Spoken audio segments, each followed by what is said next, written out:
Alrighty, December the 26th, 2018. It is Christmas night. It's not midnight yet. It's Christmas. Christmas for us. It's just Christmas. Merry Christmas. Happy Hanukkah. Kwanzaa. I guess Kwanzaa starts like at midnight. Really? I think. I don't know enough about Kwanzaa. Kwanzaa. Not to be like, I honestly don't know about it. I found a Kwanzaa album and listened to it with my sponsor, and it wasn't that good, but I was just like, well, this is what Kwanzaa music sounds like. How'd you meet your sponsor? In a meeting, obviously. Yeah, I was straight out of rehab, and like that day went to a meeting because I didn't know anybody because I was in Ohio. Yeah. So it was just like, fuck, I need to like do this shit. Yeah, you gotta fucking like start I was going. like and like most people don't do that, but like I was just at the meeting and I saw that he raised his hand. It gets so much better to just go, It's like, don't fucking like just go all in. Like just do it. Just fucking do it. Like what it's are you better trying if for? you're gonna do so. Like I was doing drugs all in, so it's just like fuck it. Like exactly. And like I just like walked up to him after the meeting. I was like, "Will you be my temporary sponsor?" Because that's some lie they tell you in rehab. And he's just like, "I'll sponsor." How old? How old is he in terms of sobriety? He's got 3 years. Nice. Yeah. I did one, and it was fine, but the guy had 1 year. Like, he just celebrated his 1 year. He was looking, like, he was so into it and invigorated by it, dude. Like, he was on that, like, the rehab cloud. That spiritual, dude, like, pink cloud shit. He was on that shit hard, dude, and he was so fucking, like, inspiring. He was, like, a magnet, dude. And I was like, you can be my sponsor, honestly. Yeah. And he was great, and I just wasn't. You know what I mean? Yeah, no, I feel like it was all just me. Dude. I just like picked him because he like looked like he was like he's just like a wholesome punk dude. Like honestly, and that was just it. I was just like, you seem like you like some of the same shit I do. Mm-hmm. We'll probably get along. The guy who was his sponsor though had like 40 years or something, like 41 years or something. Yeah. So we were all like a group. You know what I mean? He was kind of like watching him through being a sponsor, kind of. It was super cool, you know what I mean? Like, it was alright, What'd you do today though for Christmas? What is the Mikie Mayo? The Mikie Mayo Christmas. It's like, it's funny because we usually wake up and open presents, but now that we're all fucking adults, we just do it the night before. Exactly, yeah. Because like, I'm the youngest and I'm 26, so it's just like, why? Yeah. We can all sleep in. But we just fucking wake up.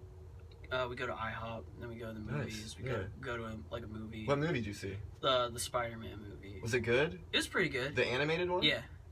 What do you think about a black Spider-Man? No, I'm just kidding. Isn't that crazy? I thought that was fire, dude. Because like seeing a Spider-Man in Air Jordans is like it was so a different thing. You know what I mean? It's like a cool like. It blows my mind that bothers people. I see people mad about what James Bond could be, all this stuff. It's like, who gives a fuck? James Bond's not real, dude. People are racist, yeah. That's all it boils down to. Whether it's like fictional characters. Or, none of these people are real. Yeah, but people just like no, those people. No, those people are real. The racists are real. Fuck it, they're real. Dude. But like, I don't know. People just like, people are also like being racist is like one thing, but being racist like also implies that you are super against change. Yeah, true. Yeah. So like, any kind of like little bit of change in your life that involves like it could be a fucking Mexican James Bond and people are gonna still be livid. Probably not as livid as if he was black because there's just so much. Depends on who you ask. This is true. This is true. This is totally true. People have different hierarchies. There's not like everyone. Everyone's got different levels of like crazy racism shit. Not everyone.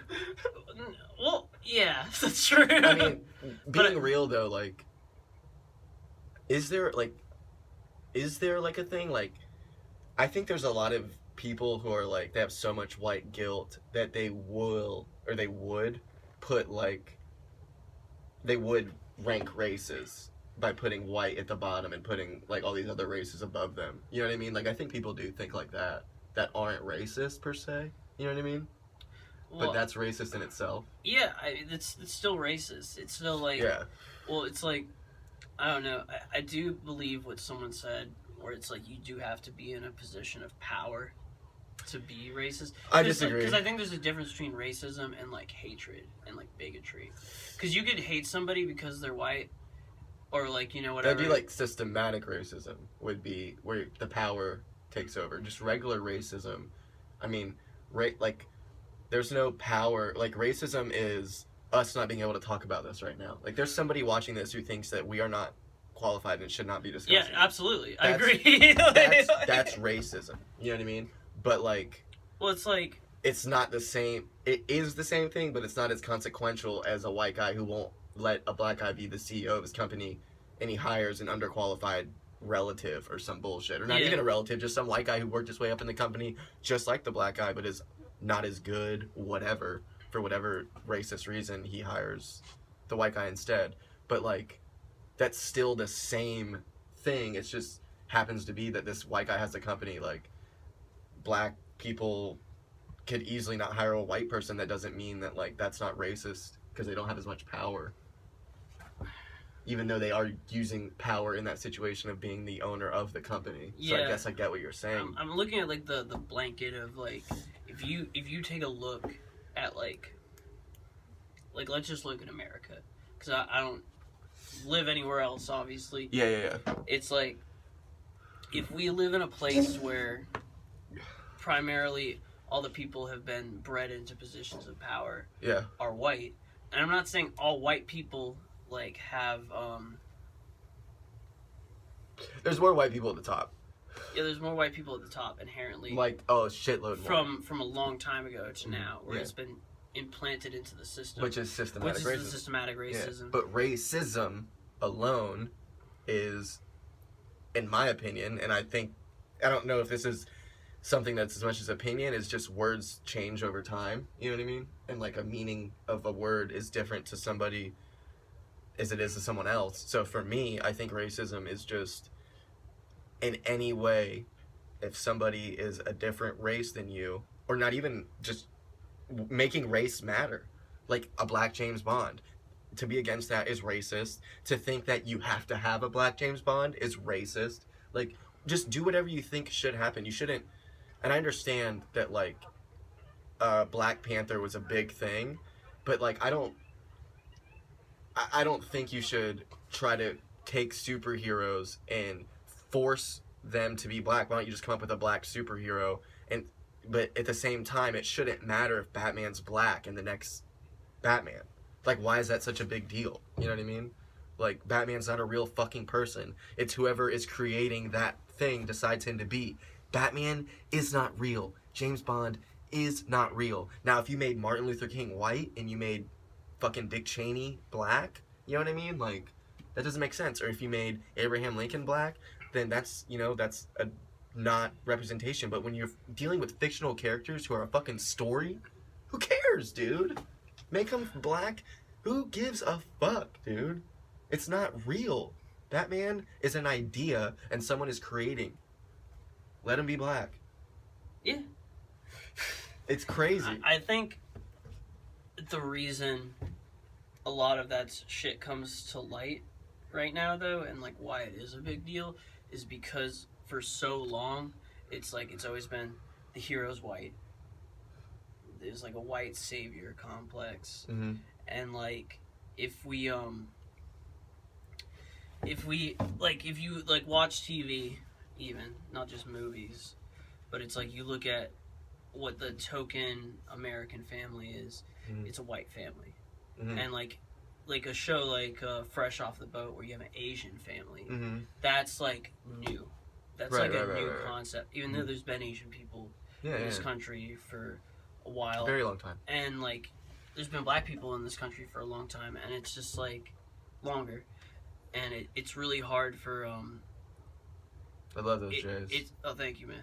Nice. It's like a big shift, you know. It's just like this big shift where people, you know, Hollywood's so liberal. Like, Hollywood's very liberal. 1000%. That people, maybe not the people with the money in charge, but the people who work in Hollywood. The creatives. The creatives in Hollywood are just like, yo, this has been going on for a really long time. They're trying to overcorrect it, I get it.